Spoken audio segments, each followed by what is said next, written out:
Halo teman, ini pohon ini di tempat Anda namanya pohon apa teman? Pohon apa? Kalau tempat aku ini pohon anting-anting.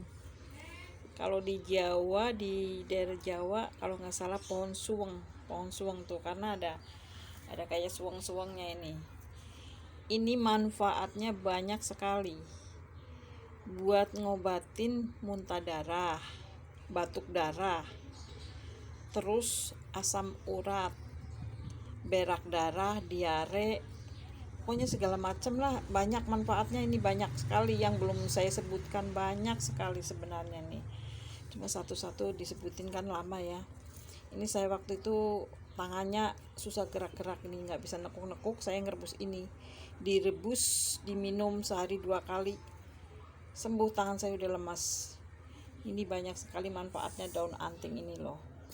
Kalau teman-teman mau nyoba boleh, misalkan ada di pekarangan suka numbuh sendiri nih kan ya, numbuhnya liar di mana aja, suka numbuh di pekarangan kosong, di pinggir-pinggir got gitu numbuh dia.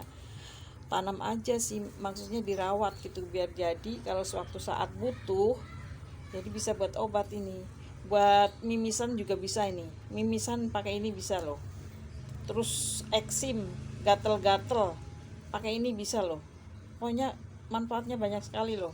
Sayang, dirawat aja, ditanam deh, bagus ya. Semoga bermanfaat buat teman-teman ya. Terima kasih.